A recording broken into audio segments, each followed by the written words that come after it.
Hey, it's David. I think we're live, ready to go. If you don't mind, drop in the chat box there that you are here and available. So I see Joel in here. So Joel, just a second. I'll send you the link to come on in. Oops, I almost banned you. Just a second.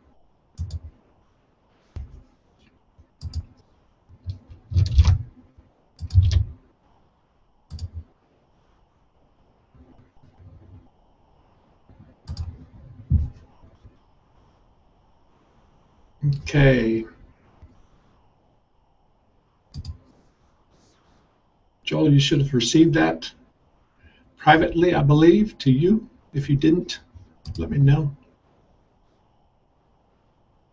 Good, good. Okay.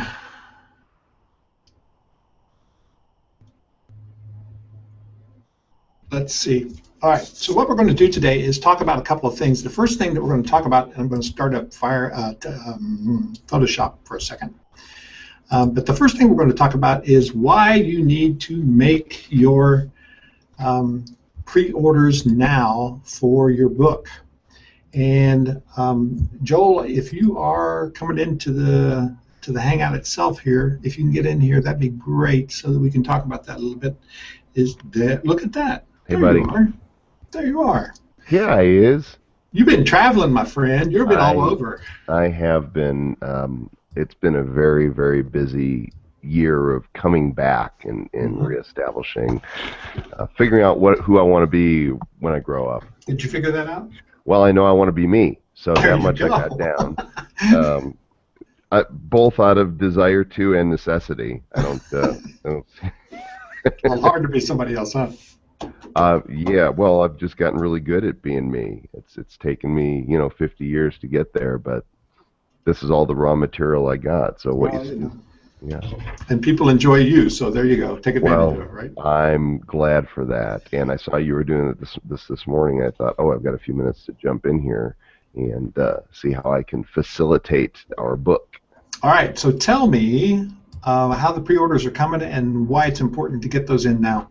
We've actually just had a handful of people. It's really interesting on the first round. I don't know if maybe I didn't make it clear enough to people about why the other part of why it's so important that they're in this book is that they have books to use as promotional tools. And the first time around, I must have said something different and made it more clear, because just about every author went ahead and pre-ordered their books because they understood. And this time around, there's just been a few, yourself included, and that's, I guess, maybe I didn't spend enough time sharing why you invest in being in a book with a New York Times bestselling author and in a community book, such as this NAMS book, without having the opportunity to then share it with others. Right. And so, we're just as a courtesy, we're giving 10 copies to each of the authors. That way they've got one, they can give them the family members and stuff. Right. But what's really important is that you have an inventory of books that you can send to members of the media and business contacts and potential consulting clients. The list goes on of the opportunities that are before you to leverage the power of what you've got. This is the first edition. So that for a book that costs a few dollars, it could open the door to a six-figure arrangement for you with somebody. But that's why you're in the book to begin with. Well, the other thing though that I'm thinking about too is that when you have these books, you can not only go to the local newspaper, you can go to the local radio stations. You can walk in with this and say, I've just been published in this book about these topics, and there's lots of other people in here, and let's talk. And this is what I do for my business. So it's a great opportunity for people to get in and start the conversation, basically, that they couldn't start before. They didn't have a credibility. Now you've got the credibility. So exactly. There's a bell curve when you do any type of project. There's a bell curve of the people who will do everything possible to leverage what they have, and then you've got those in the middle that they'll use it some, and then there's always a few on the other side that will have an opportunity by being part of something like this that won't do anything.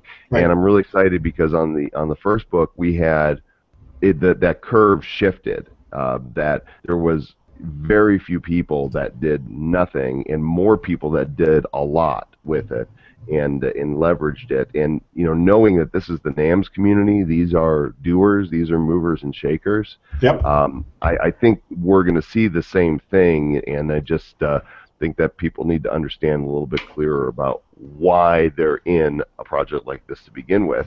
And David, being that this is a NAMS book, this book has an advantage that the first edition didn't have, because it's also got the power and the muscle of you behind it. Mm-hmm. Well, I got a little power muscle, and actually I've got by all the stuff that we're going to do with the webinars and the promotion and the podcast, which we're going to start recording soon.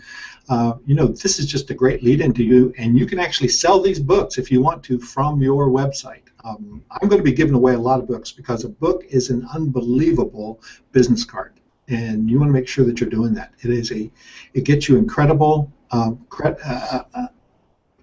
notice is what it gets. It's incredible notice right away. So Jeff is asking here in the question box, it would be useful to hear how other co-authors of the first edition used their copies of the book. Do you have some examples there? Yeah, Deborah Jason. In fact, Deborah Jason is just so amazing. Just yesterday, I saw another photo. She continually gives every time she speaks, she'll give a copy away to somebody in the room, and she'll post these pictures on social media. It's like it's been, the book came out last September, and like clockwork, she continues to promote herself and use social proof to the world by posting these pictures of every speaking gig she ends up getting. She ends up giving another copy away.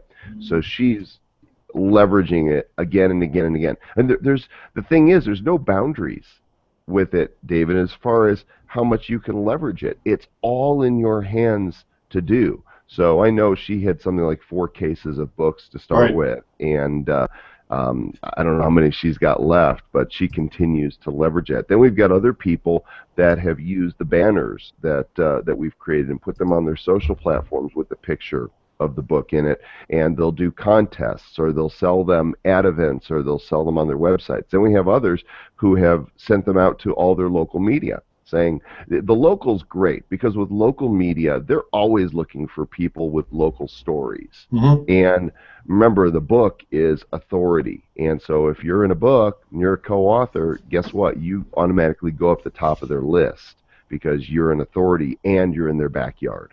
And guess what? You've already made the major investment of being in this book. So, the deal is that now that you've got the investment made and you've written your chapter, and we're in the process of doing the second rewrite, now you want to leverage that. And the only way to leverage that is get yourself some of these books. Now, this is not about selling and buying books. This is about you using the book so that you can improve your visibility. Deborah's a great example. I met Deborah out at JV Alert, and she and I connected quickly. And we've been on the phone a couple of times already, and Deborah is a go-getter. And I would be willing to bet that we have some people on here who would like to do more speaking engagements. The best way to do that is to send somebody your book and say, here's what I am, here's who I am, here's what I've involved there, these are the people that I know that I'm involved with, and this is a story about me, and I'd like to be a speaker at your next event. Now that could be anything from a Rotary meeting to a stage in front of 500 people. So Right, and the thing is you never know who that one contact is that you're going to make that can change everything for you. Right. It's once you know your stuff, it's no longer about what you know. It's totally about who you know.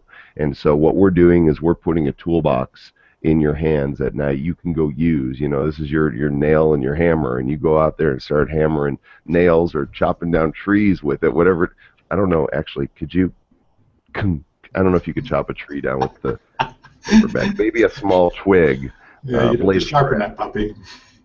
But it's all up to you. This is where, as an entrepreneur, you get to be creative and think, okay, what can I do with this? And as we approach the book launch for August, and at the August event when we reveal the book and have the big party, we're going to talk about ways that you can now promote yourself with the book. Well, and one of the other things I wanted to mention was in Denver at JV Alert, where you were emceeing so skillfully that entire event, I met David Hancock, who is the publisher of this. And what a guy. I mean, he's an amazing guy. I love spending time with him. And one of the things that you're going to do when you come to the NAMS event is that you're going to meet David Hancock because he's going to be there. And so you're going to have been in a book published by David Hancock, if you by Morgan James Publishing, which is his company. David told us at dinner that they now have, I think it's in the last 3 years, yours was the first New York Times bestseller that company put together. They now have 19 New York Times bestsellers in the last 3 years, and they are on the bullet. I mean, they're just going straight up the charts as an independent publisher. And you've got a great in. If you got a book idea, David is really open to hearing what your book idea is. And I'm really looking forward to getting together with him again in August and figuring out what my book idea is that I want to get out there in front of him. Right. This is your gateway. Yeah. Right, to the next step. This is the entry point into the publishing world for many of you who don't have a book. For those who do, now you're just leveraging that, you're in this community book and you're with the New York Times bestseller. But for those that this is your first entry point into a published book, this is your first step. Now you'll get to meet the publisher and determine if your own book, if it's time to hatch your own book. By the way, Candy Hill just pre-ordered her books. Way to go, Candy. I know you're going to be able to use these, and so glad that you're in the book. And if you don't mind, I'll show people where to go to do that, just to make sure. So give me just a second here, and I'm going to bring up the site. And this is the inside the membership site at the So What Do You Do membership. This is where you did your chapter submission. You click on Order Books. This page comes up, and you'll see here some people with their books when they arrived at home. This is Deborah Jason. We've been talking about Deborah down here. And you come down and it'll tell you what the cost of the books are and how to get them and where the price breaks are. Now, I bought 4 cases myself because I'm going to plan on giving away a bunch of books. And you come down to the bottom and you just click on how many cases you want of the book, and you see the price points, and click Buy Now, and it takes you straight to PayPal, and there you go. That's how you order your books. So pretty simple, pretty easy, don't you think? We tried to make it as easy as possible, and also the price breaks really reasonable. There's not, from my side, there's not much money in, wholesaling books to the authors. Basically the markups cover the administrative costs that we have associated with them, because we go to the publishing house and say, okay, here's how many we anticipate you're going to print on this first run, and we want to hit those marks, so we make sure that we get the best price breaks. And and I'll just be candid with you, the marks for these price breaks are to have 2,500 books pre-ordered for that first printing. So that's the other reason that we need everybody to go ahead and participate, because we've made a commitment to the publisher that, look, with this group of entrepreneurs, we know that we're going to have this many books in that first run that are going to be accounted for. So we talked a little bit about this too in Denver, and you do have some goal numbers, and like you said, you're not really into this for making any money from selling these books on a pre-sale. So that's not the deal. The deal is making this book successful. I mean, we all want this book to be successful and to get some notice, right? Otherwise, right, it's just paper on the desk. So we talked about a number like 4,000 to 5,000 was the number we really wanted to hit. We know that we're giving away probably 300 to 400 at NAMS. Maybe it depends on who shows up and how we do it.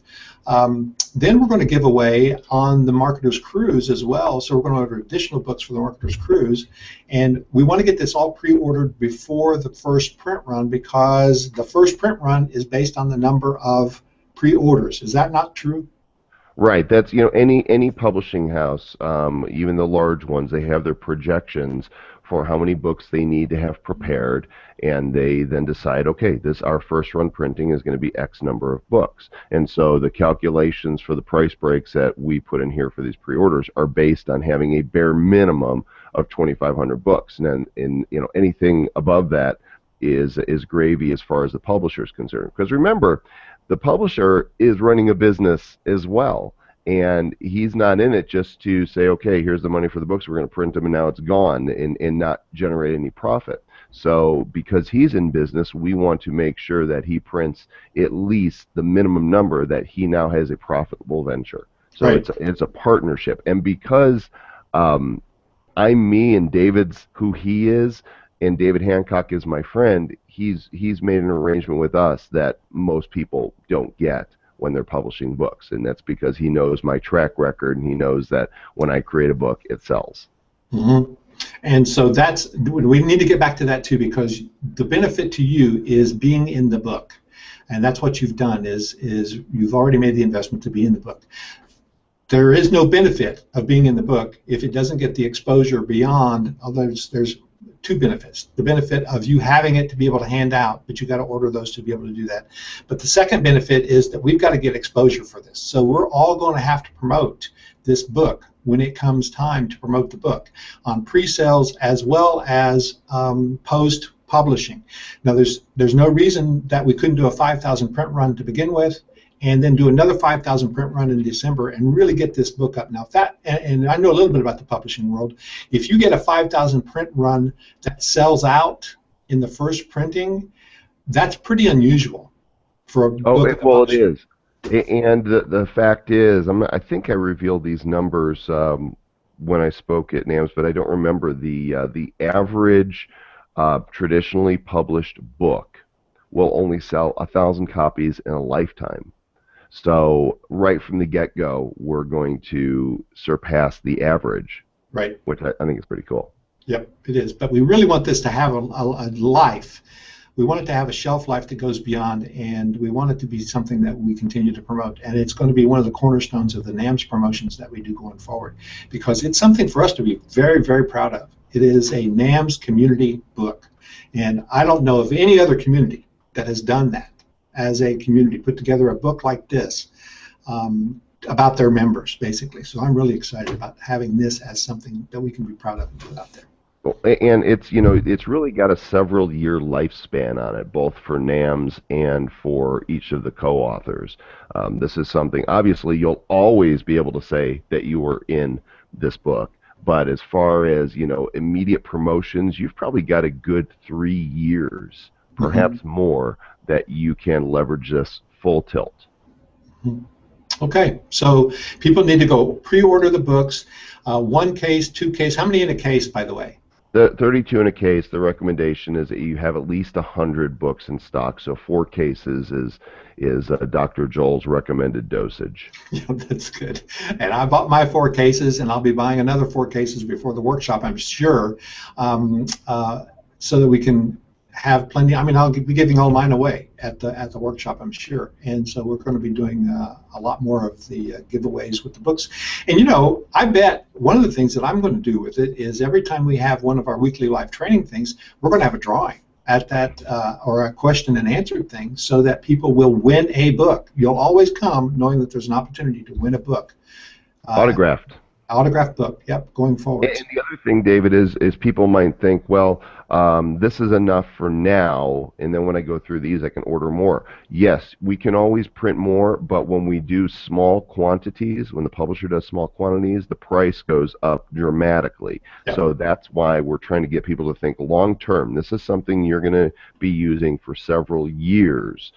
How often do you see yourself sending out books, giving them away, attending events, using them as prizes, sending them to the media? That the stack dwindles very quickly when you're actively promoting. So plan ahead. Now, I have said that this is my first real book, but there was another book that I had that was about 80 pages, and it was called Bad Data, and I published it through Lulu, a print-on-demand company, about 6 years ago, I guess, 5 years, maybe 6 years ago. And that book, actually, I bought 120 books right up front and put them on my shelf. And that book I gave away like hotcakes. I mean, it was gone in no time. So anytime I wanted any more, I had to go back and get those. So that's the way that works. Yeah, and also, just as long as we're talking book, I need to blast in just a minute, but I want to make sure that there's any questions from people here, because I know you've got another part you want to discuss. If you haven't gotten your first draft in, second draft in yet, or you haven't heard from Natalie, you know, she just got married, so she's been kind of busy. Make sure you send off an email and let us know. I think we're really on track right now. Second drafts were due on Monday, and we hope to have the final draft to the editor on June 1st, and then be ready for final proof and printing around June 15th, which will put us on track to open. We'll break a bottle of champagne over the box of books and open those books right there. We're going to have a special party. I'm not sure you know, if you've got the schedule yet, David, but we'll talk about that and get it nailed down. So let's make sure we're on track, because we can't do this without everybody participating on a high level. That's right, and there is a schedule. Once you get into the printing schedule, it does not change. So it's got to happen. That's right. All right. Well, Joel, I appreciate you being here. What we're going to do? Oh wait, I'm sorry. Brian is saying that he's in the second round rewrites. I've yet to have any feedback on his first draft. So Joel just commented about Natalie's state. So Brian, we'll get to Natalie and figure out what's going on there. I'm kind of in the same boat. I did get mine in late, and I'm a very bad person for being the leader and getting it in late. But I got my wife's in on time. But we will also do that as we go through it. We will get more feedback from Natalie, and I'll talk to her today and see where we are with all of that stuff, and get back to you. Okay, Joe. Somebody was asking about the cover as well. Are you? What's the date for the cover? I think it was May 15th, something like that. The date to have the cover designed, or to know if you're on the cover? To cover designed. Yeah, I'm talking with my designer now about you know, I had a second version done, not happy with it. Okay. It looked if it was a spiritual book, it would have been really appropriate. It looked very heavenly, and I didn't like the way it came out. I wanted it to be more earthy. So I'm having it redone again, because unless I'm happy with it, it's not going to go to print. Okay. Okay, well, we have several people who are saying that they haven't gotten the feedback on their first draft, so we'll check with Natalie and figure out where those things are, and if we need to get help on the feedback, we can do that too, and if maybe she's sending out emails and they're not going to the spam, we'll have to figure all of that out. So okay. I'll connect with Natalie later today, and if you would just mention to her to hook up with me on this too. I will take care of that, and get back with me, David. I'm sure that, you know, there's a bunch of people on the call, but there's a bunch of authors who aren't, and we'll probably want to email them and share this replay and let them know that they need to go ahead and get their orders in so they can leverage this book properly. We will have a replay link for them, so that's good. Great. All right, guys. Keep rocking the genius. Talk to you soon. Thanks. Bye-bye. All right, so what we're going to do too, and I promised today that we would do this, is I'm going to show you how I create covers for books. One of the things about creating covers for books is that if you create a system for your covers, you can knock these things out pretty quickly.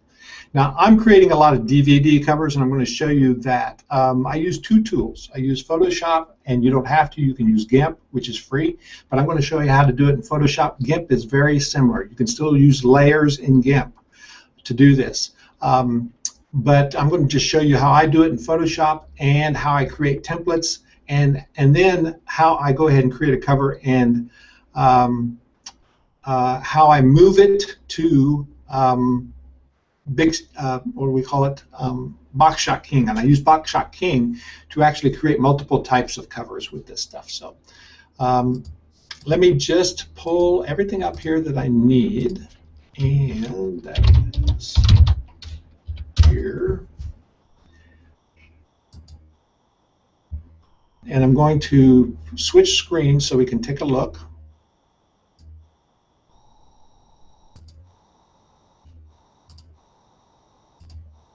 Okay, you should be seeing my screen here. This won't take very long, I don't think. I'm going to actually create a cover on the fly. Let's see.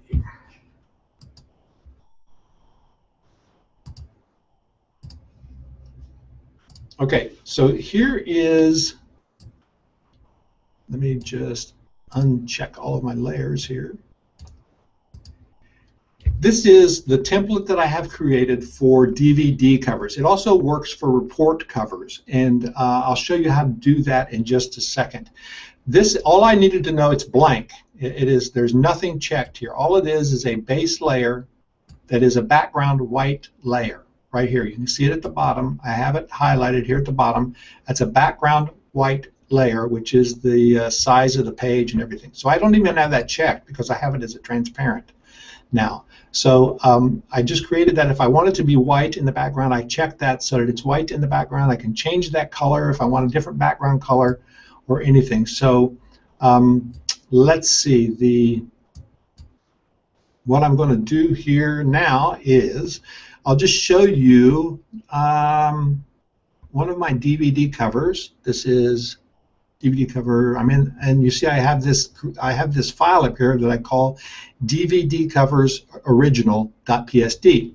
So when I create a new DVD cover, I have created one folder that is assets for all. That is going to be something. This is basically a folder, and it's different layers in the folder. And I know you're having some trouble probably seeing this down in the corner, so you'll have to make your screen as big as possible. But you see I have different tools in here. So if I click on this one, which is the logo, okay, so that popped the logo on the spine right up here, which is the NAMS logo.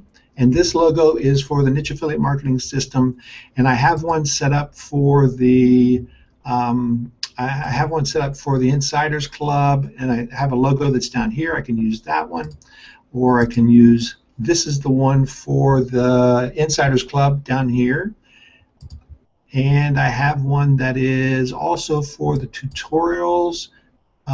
This is the transparency one that I have for the affiliate for the NAMS Inc. And this one is the tutorial logo. You can see this is the NAMS tutorial logo down here in the bottom. Okay, so just by clicking those layers on and off, I can use any of those that are always in that I'm going to use over and over. So this is assets. Basically, this is common assets is what it is, and I labeled it not very well, but assets for all is what I said. So now I'm going to look at, here's traffic mastery. That's one of the workshops that we did, so I created a DVD cover for that, and you can see that this DVD cover, when I click that layer set, this is a layer set. It's just a folder that you create, and to create a new layer folder, you just grab the folder down here. It says create a new group. That's hard to see, I'm sure. You create a new group, and I just click that. And here's a new group down here, and I'm going to call this a demo group. Okay? And so I could actually do a couple of things. I can copy layers from other groups if I want into this group, or what I always do, which I think is a lot easier, is I just right-click on the group, and I duplicate the group. Right there is a duplicate group. I give it a new name. We're going to call this one Demo 1. Now I'm starting with stuff. So I'm starting with stuff, and I uncheck that one. So now that I've got Demo 1, and I've got stuff in here which I can use, right? So I've got this is a headline, and if I check that, if I uncheck those those view little eye icon here, it's the view, and it will show you what you're seeing. So you can see what's here. This is my subhead, and this is my who this was with up here, and this is my major headline there. So once you have one of these created, you can really work with it. And there's the image that I used. Now you'll notice the image looks very clunky because it is there's no I've just got it tilted, so the square on the image is white on a transparent back. So when I go to save it as a JPEG, it's all going to go white in the background. So if I do a save for web, you can see that it is now on a white background, right? So that doesn't look too bad. Let's save that. And this is demo. And I want to move this up someplace else, like on the desktop, so I can get rid of it. Demo 1, save it. And if I go to the desktop, there it is. And there's my cover, right? Now that's just a flat. It's called a flat. So it is the flat cover, and then we're going to use that flat cover to make our use our special actions to turn it into a book cover that you can use on your site. Okay, so now I'm going to come back to the Photoshop. We're going to do this from scratch. Okay, so we're going to turn this off. I'm going to turn this off. Oops, sorry. I go to my group and turn the entire group off. That's what I want to do. Okay, so the entire group is off, and we have a flat blank cover. Now I started demo down here, which is my group that I'm working in. I'm going to go to assets at the top, and I'm going to add my logo at the top. Now on the spine, I think it's not that one, it is that one. There's my logo in the spine. Now you'll see I have here a blue, you might be able to see these. I have a blue, you can see barely, I have blue guidelines through here. Now these guidelines show me where the spine's going to break on this thing. For the book cover, I have a spine here and a spine here. And so this one is for my DVD right there. This one is for the book or report cover. Okay, so I'm going to go down and I'm going to add in the demo some text. So I come over here and grab the text, and I'm creating a new. When you grab text, it creates a new layer, and you'll see the layer has dropped in here, but not in the demo folder. So I'm just going to drag it into the demo folder, and now I am working inside that demo folder. So that's where my layer is now. It's in the demo folder. Okay, so I double-click that text icon there, and let's see what size is my type. Let's make my type 48, and I'm going to say this is my book cover. Okay, now it came out all jumbled, right? And that's okay, because all that means is the line spacing is off. So I click on paragraph, or I'm sorry, click on the character here, and it shows that I have a 48-point type, Franklin Gothic, and that it's 20 points here with line spacing. This is all I count as line spacing. It's called leading. Set the leading. So I'm going to make it 48, see what happens. Okay, it goes out of my box. So I'm going to grab the handle and drop it down. This is my book cover right here. Okay, and now I'm going to add. Let's see, that's too much. That's too much space for me between. I'm going to add just a little bit of, or a little bit less space here, and 36 is probably about what I want. A little tighter. I don't like the color of it, so I can click here in the color, or I can click up here in the color. This is your character bar across the top as well, and I will click here in the color, and let's make it a red. My favorite red is 99000. It's a deep red, but it's got a little vibrancy to it, so I use that one a lot. Okay, so that's my color for the book cover. Now I'm going to come down and I'm going to grab the grab the FX icon at the bottom, and here is the I'm going to blending options right here. Okay, so I can put a stroke on it, which is an outside line. You see that added a little bit of a gray stroke to it. So if I look at what I've got, it's got a black, it's got 1 pixel stroke. If I make that a big stroke, it does a kind of a bubble around it. But let's bring it back down to, let's say 2 on this. No, that's 12. 2. And I can make the opacity, when you do the opacity as up to 100% or down to about 25%, it gets crisper as you go. You can also do colors on your stroke. So I can make it blue if I wanted to. And you can see here, if I did that, it would be kind of a blue. Now, if you see things sometimes that have kind of a big blob around them, that's what that is. That's a stroke that is really maxed out. So that makes the blob show up. And the more opaque you put it, the bigger the blob is, right?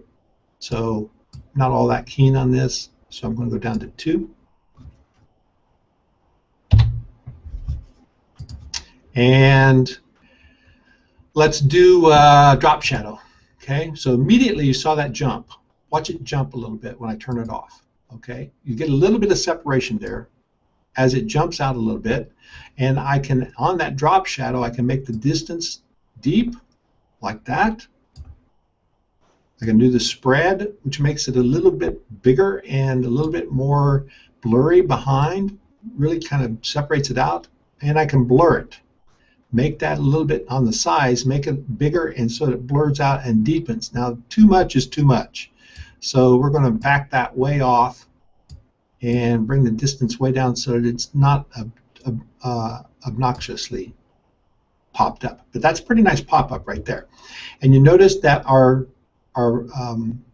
edge around the O's, around the letters, is showing up nicely. That's the kind of the grayish, the white of the stroke.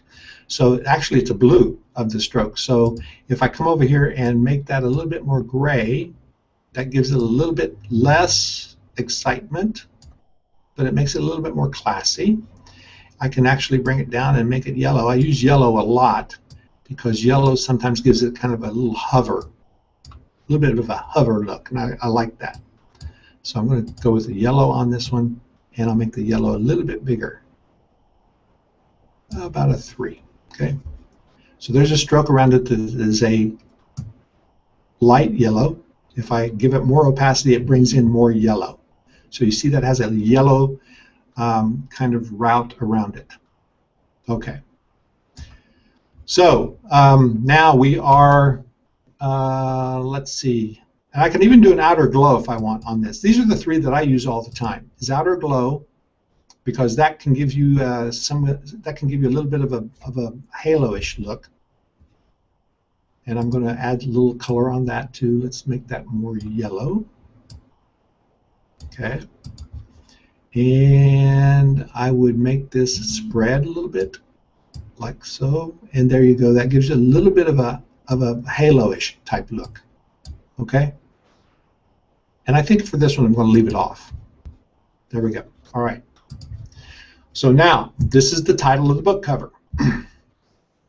And I'm going to put the same title in the spine. So basically I just create a new text. And before I do that, I'm going to come over here and put in who this book cover is by. And I'm going to say it's by me. So I'm going to cut my type down to about 18 and see what we've got. Okay.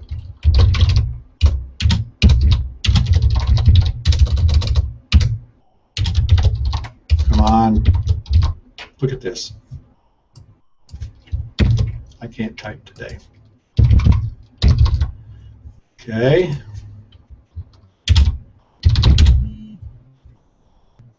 Okay. Now, this is a little trick. I'm going to show you a little trick here. So you'll notice down here the title of my layer changes when my text changes. So my layer title went from layer 18 to with David Perdue. So it's the same layer as that. Now, this layer, which is the book title layer, had a lot of FX behind it. So it had stroke and drop shadow. If I want this to be the same, I right-click on that, and I do a copy layer style. Then I come to that layer, and I do a paste layer style. And you'll see that that layer then picked up whatever the consistency was of this up here. Now, I'm going to change the color on this. We'll go into the blue, okay, like that. And I'll move this up a little tighter. Now I'm going to come over and create another text element here, which is going to be the spine, and it's going to say, this is my book. Where'd I go? Book cover. Okay. And I'm going to change that to be left aligned. And I'm going to go back to the red. And if I want to, all I have to do is click here. And to make sure that I get the red, you see that turned into a little mouse dropper. And I'm going to just hit the red over here. So I changed the color on it. And I'm going to copy again that effect So I copy the layer style, paste the layer style, and now I've got that effect on there. So I come up to the move, which is the move icon here, and it's now got the text box is outlined. And if I go outside of the outline, you see a little squiggly 90-degree arrow, and I'm not sure you can see that in the picture here on the screen. But if I grab that, if I just pull down when that little squiggly arrow, 90-degree arrow shows, it will rotate it, and it tells me what the rotation degrees is when I'm rotating. So there's 90 degrees. Now all I have to do is just let it off at the right point. So I got a 90-degree rotation on it. I drop it into the spine. Remember, I have a guideline here, so I keep it inside the spine area that I have from that guideline. And now I'm going to go get an image, okay? And I think actually I'm going to add another logo at the bottom on the front. So I'm going to pull this logo down. Oops. And see this is box. This box is highlighted, which means that it has been transformed. And to do anything else, I have to approve that transformation. So I just double click in it, transformed. Now I've got a logo down here. Oh, I'm on the wrong layer. When you're on the wrong layer, it can get really kind of frustrating. So I click on the layer that I'm working on, and then I can move that layer around. Okay, so I'm going to drop that layer right there. Now I'm going to go get an image, and I'm going to go to something that I like to use first, because it's a one-time payment for per year. And I wish I'd loaded this already. Actually, you know what?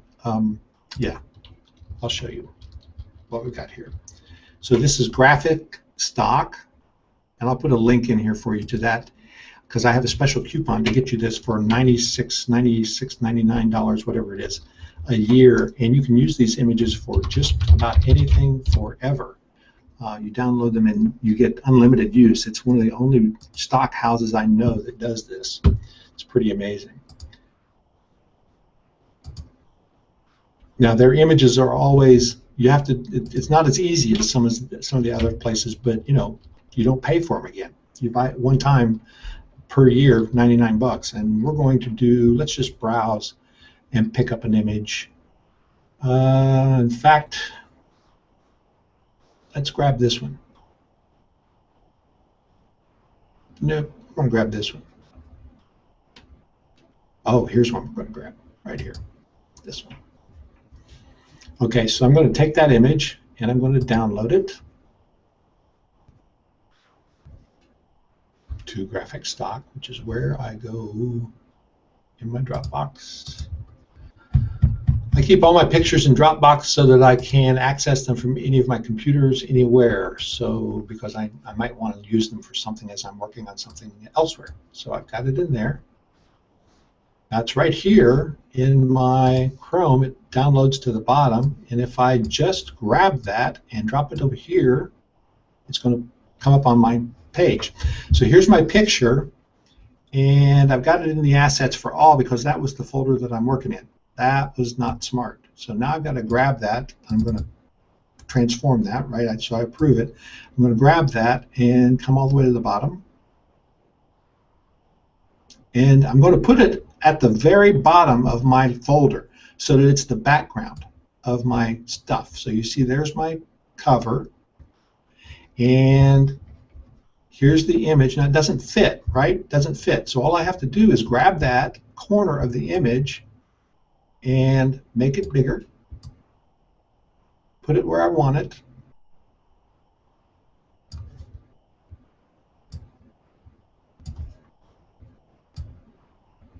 make it a little easier to read just by putting the edges of the leaves on there.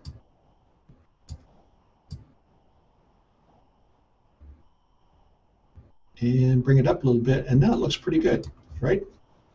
So now I've transformed that, so I double click it. There it is. That's my book cover. We're done. That's it. It's flat.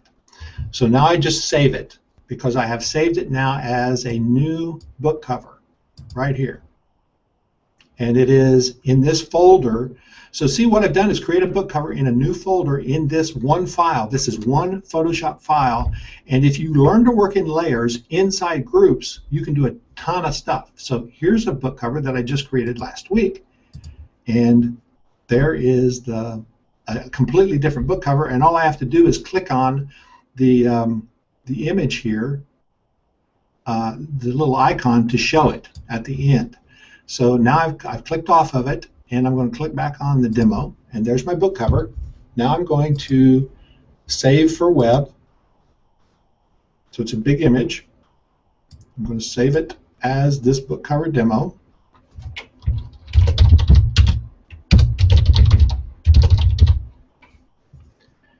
To the desktop, and it's going to be JPEG.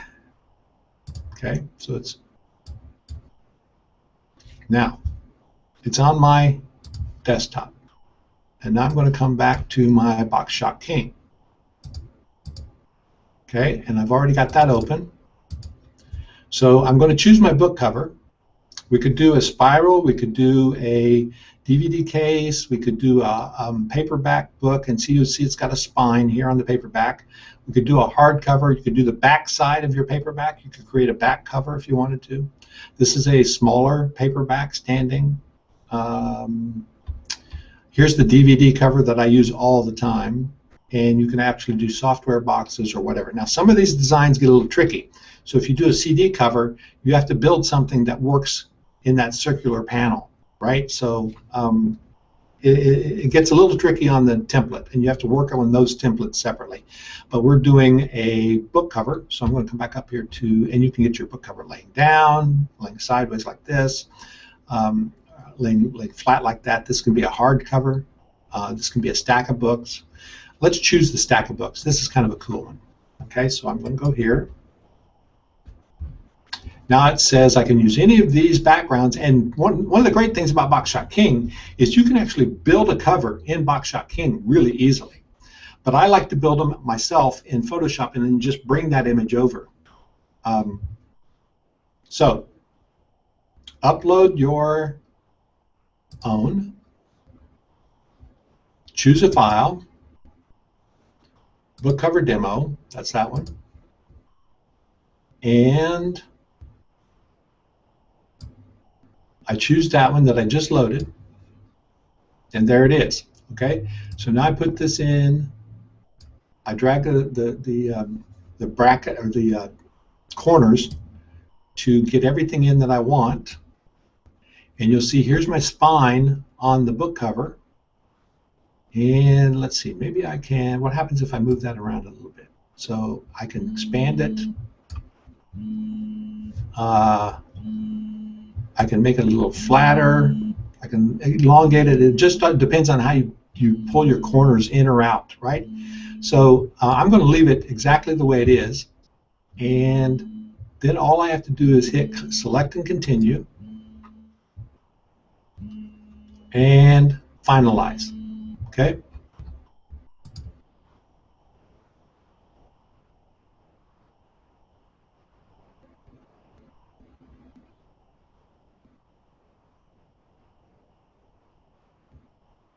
You know, Sheila, I don't know if there's a rule for that or not. You're probably right that there probably is a rule for that. And what Sheila's asking is, it says my titles are reading from bottom to top on the spine. And she just checked her bookcase, and all of her spine titles are reading from top to bottom. So is there a rule for this? You know, I don't know. There probably is. But in fact, I can tell you when I do this, look at this. These are upside down, so that's not a good thing. So if I turned it the other way, then those would have been right side up. But there's my book cover stack on the hardbacks, right? So that's pretty cool. I've got this book cover now, and I can download this. If I click here on transparent background, then I just download the which I always do. I download a PNG file instead of a JPEG file so that I can put it on any background and not worry about the white behind it. So I can download that whole thing there just by clicking download, or I can download a 2D, which gives me back that flat that we were looking at. There's a little arrow down here, and I can adjust the size if I want of this and download a 288 pixel image. I always just download the biggest image, and and then that's the one that I work with. I either resize it myself or whatever. So that's that. Now let's go back, and I'm going to edit this and go back to oh, here it is, edit. Go back to my template. I'm going to choose a different template. Select another template. We're going to look at the, let's choose this one. I use this one a lot. This is a different background there, and we'll finalize that one.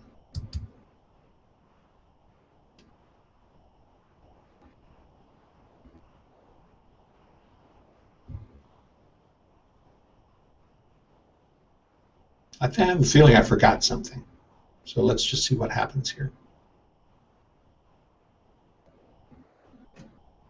And I'm not sure why that's taken so long. So there. Okay, so that's the book cover. And that's just a different cover now, and it looks like a real book. And here's the spine on that in the right position, and everything's good there, right? So that's how you can create very fast book covers using Boxshot King and in Photoshop or GIMP. Now, like I said, you can do this in Boxshot King yourself. So if you wanted to come over here and start over, let's just do a create, and you wanted to do a book cover here, we're going to do that one, and we're going to do it with that background, and I'm going to select it, and it shows you over here what it looks like, right? And I can come up and put that line at the bottom if I want to. And it just changes what your background's going to look like. So you can see over here I'm changing the background. Okay. Select and continue. It shows me here's the spine, here's the cover. And then I could insert images. And it comes with all of these little images, and I might grab this image and put that here, and then I might grab some additional images.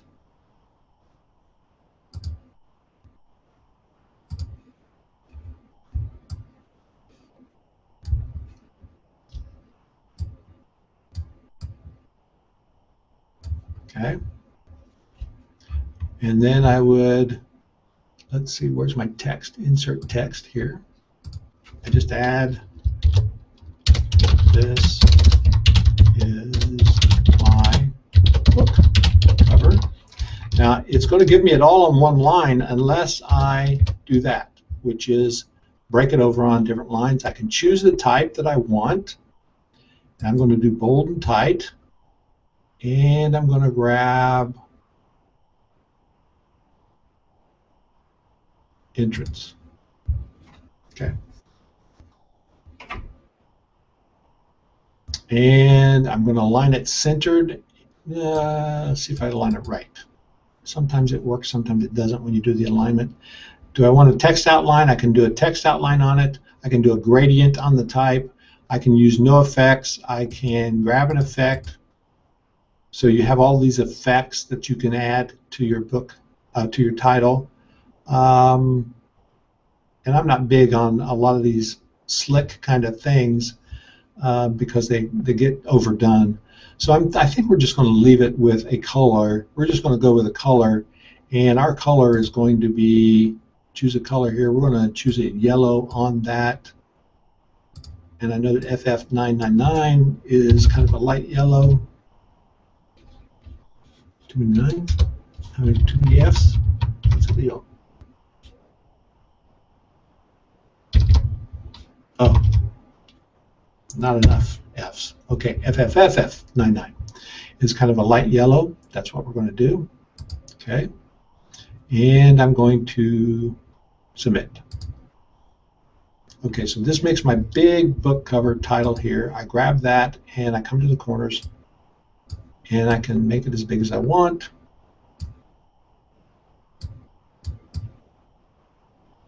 You just work with it any way you want to maneuver stuff around, make it the size that you want, whatever you want. So then,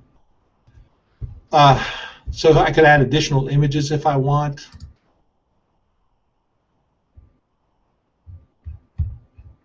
Is there an image here that I want to add?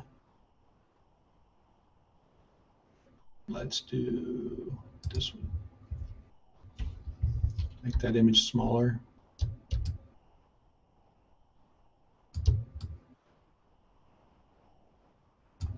This is a really ugly cover, but you see what I'm doing, right? So now I'm going to finalize that. Yeah, this all works in GIMP. Ute's asking if this works in GIMP. So the layers that I showed you, you can do all of that layer work in GIMP as well. So the key is the system, that you create one. So there's my new book cover that I just created in Boxshot King. I just find it easier to get the image the way I want it in GIMP or Photoshop, and then I import that image and I'll just blast out whatever I want out of Boxshot King. So you can do this in GIMP or Photoshop. The key is, though, is to create your system so that you have one book cover or one file that you're working in, and then you're able to duplicate that and edit it so that you have them all in the same place and able to come back and reprint them anytime you want to, or modify them anytime you want to. I have three basic files that I use. One is video splash pages. One is, let's see, I have a tutorials template, a NAMS tutorials template, and I have a DVD covers template. So I can work in any of those templates, and it's having a system in place. That's what the key is. So let's see. Let me just show you quickly what you can do here when you have something like this in place. Okay, so we're going to do a copy of the demo, duplicate group, demo 2. Okay. I'm going to uncheck the demo, but now I have demo 2, which is exactly the same. So demo 2, I'm going to create the book cover. This is my book cover, and I'm going to change type. That's the spine. This says this is your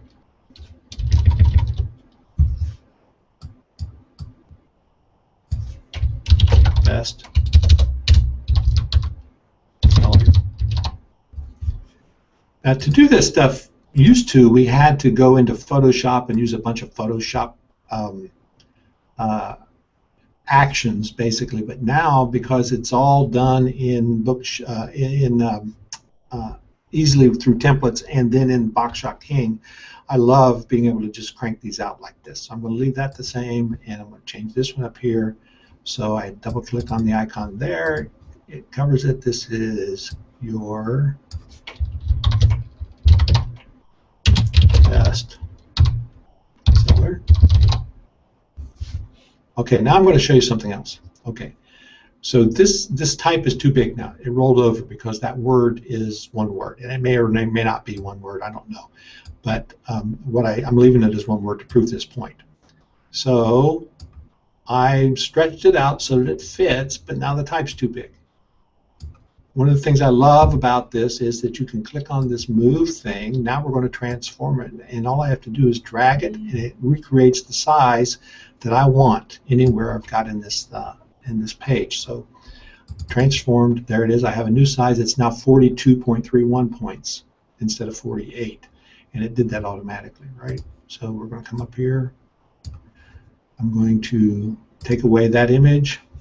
I'm going to add a new image. I'll just grab one from my folder already.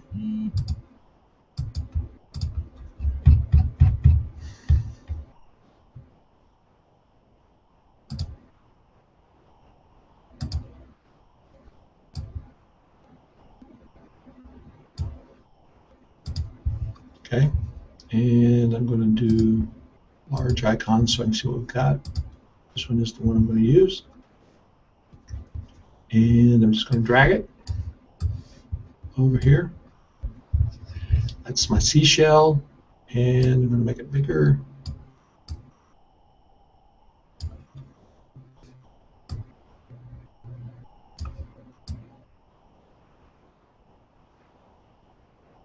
Okay, transform, move it to the bottom. There's the new book cover, so I can grab that and actually drag that down just a tad. Expand that image just a tad.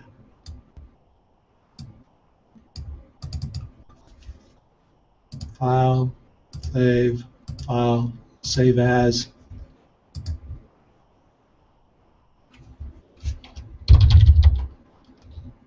Demo 2.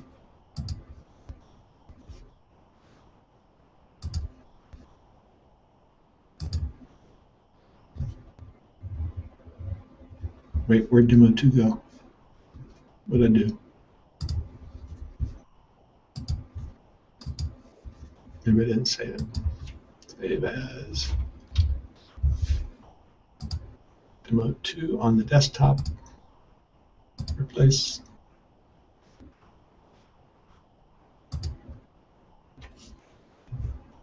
Okay. Come back over here to the desktop and date modified. Demo 2. So there it is. We just created that flat. I could move that over to Boxshot King, create another cover. Okay. So that's how easily and quickly you can do new covers once you have templates set up. And you can do it in Photoshop. You can do it in GIMP. You can do it in, I'm sure there are other graphics tools as well, as long as you can create layers and work within the same file and the same template. Okay. So if this was helpful, I hope this was helpful. So if you have any questions about that, how would I turn the title? Sheila says. So are you talking about on the spine, Sheila? I assume that is. I assume that's what you're asking. So if I were going to turn the title on this thing, let's see, I would come down to Demo 2. I would open up the folder. This is the one right there. And what I would do, I've highlighted that layer. And as I come to it, you'll see this is that little spine that I was telling you about. So I can either do a right click. Well, let's see. No, it's not doing on the right click. So I could either do a layer transform and do a 180 on this thing, which I never do it this way, so that's the reason I'm having trouble finding it. But there is something up here that gives you the ability to do a layer transform 180. Yeah, here we go. Transform 180 clockwise, counterclockwise. So I could do a 90 degree or a 180. If I do a 180, there it just flips it for me. And that's the way that is. I've got it right there. So if I go up and grab my asset that I have showing here, which is that one, I could then move that to the bottom if I want.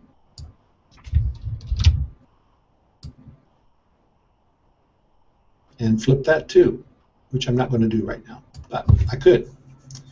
And there my title is turned. And let's see if I can go. Oh, I've got a transform happening there. Excuse me. Let's see, where is it? Okay, move this up. There you go. So that's now transformed. Okay.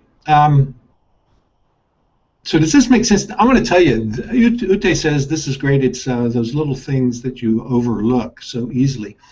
This kind of system is something that has taken me years to figure out and do, because you start cranking out things, and it's so crazy to start trying to crank these things out one at a time, because it is really, really hard to do that. So if I should have done this too, by the way, is I could make this bigger so that you can see there what we were doing the whole time. You wouldn't see the whole page, but I did zoom it out so you can see a little bit bigger there. So anyway, when you have a system that you've created in place and it works for you, you just want to stick with that system and add on to that system so that it works over time. Now, this file is getting very big for me, and I back this file up a lot because it's got a lot of good, valuable information in it. So Brian asked, is there a source of basic templates that can be used as a starting point for these sorts of projects? You know, there's not really, Brian, that I know of. There probably is somewhere, but this could also be a really good product, believe it or not. You just suggested something that could be a good product for somebody. Actually, it could be a great lead builder for somebody, is just to create templates for covers and for video splash pages and for whatever. So you would have a template that each folder would be a template for a different size project. And the way you would do that, and I'm giving away the farm here, you just go over to Boxshot King, and you could come to Create. You choose one of these guys. So let's say you're going to use this paperback stack, or let's say the one that, let's go backwards. Let's say that you use the one that is common, like the spiral bound. Okay, so then you would come in and just grab anything here, and you would see what size your template needed to be just by selecting it and creating it, and then creating a flat out of it, so that when you select that, see, it shows you what the dimension is on that. It shows you what the dimension is. It shows you what the spine needs to be on that, and you could actually just grab whatever you needed there to create a blank template. Okay, that'd be one way to do it, is just create your own templates, and then you'd have a product that you could give away as a lead builder, or you would have a even something you could sell if you wanted to as a lead gen that way. All right, I think I've covered it, and I don't think I see any other questions in here. I hope this was helpful to you, and if you need anything, I'll post this link in the So What Do You Do Facebook group, and you can ask your questions in there, and we'll get you answers. All right? So thanks a lot for being here, and I appreciate you doing this. Talk to you soon. Bye-bye.